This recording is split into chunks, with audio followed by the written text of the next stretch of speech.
personal note. At the beginning of the year, when I came back from vacation in January, I released a book that I had written with my friend Dr. Keith Abloh. And I was on the air, and I was talking, I said, this is going to be the year that you can change your life. This is it. And I got so many amazing calls in those first few weeks of the year. I got a call from a guy in Ohio. He said, you know what, I'm going to change my life. I'm going to start my own business. He said he was going to start his own bar. And I said, that's not something you call, I'm an alcoholic. That's not something you call and tell me, but good. And we had a few laughs, and he said he was going to change his life. Well, his son that he told me about, he said was a big influence, and he was going to take the risk. I got a message from him last week. James told me that his son had died. He was 16 years old. He was on a church mission in Costa Rica, and he was swept out to sea and drowned in riptide just a couple of days before he was coming home, along with two other 17-year-old students.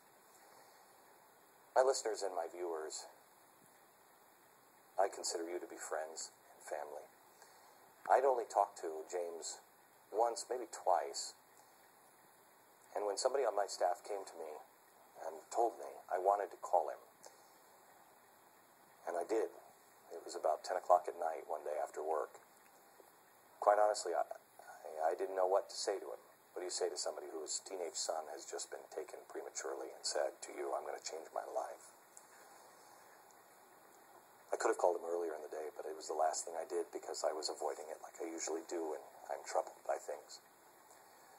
It turned out to be the most inspirational call I have ever made. When James got on the phone, he spoke of his son.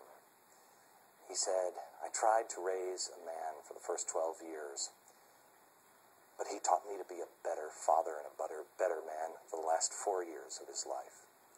He told me this story about his son. He would go to work, and on his lunch break, he would go out and play his guitar outside of his job at Kmart, and he would collect money. He convinced them to let him collect money. He said when his dad asked what's going on, he said, Dad, the church needs a new van to help people, and I want to buy him a van. I don't know how long he was going to have to play his guitar to be able to afford that van, but he was determined to do so.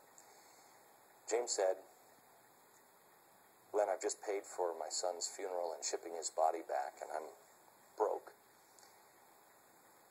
Business isn't going so well. He said, but I want you to know whatever it takes, whatever I have to do, even playing the guitar, I suspect. He said, I'm going to make sure my son's wish is accomplished. He wasn't a broken man. He was a determined man. I ask you tonight that if you're in Ohio and you happen to be driving by James Bar in Ohio, there it is, and there's the address. I want you to take a few minutes and just stop in. Talk to this man about his son. You won't find sadness, you'll find inspiration. It's the Time Zone in Grove City, Ohio. By the way, final note, JJ, his son, I knew wanted to be a youth pastor. That's all he wanted to do. When I was told by my chief of staff, Joe, that JJ had passed away, my immediate response was, he's a youth pastor finally. But I want you to know that the last thing the pastor did before they put his body in the ground was make it official. Before they buried him, they anointed him a youth pastor. Thank you for the inspiration.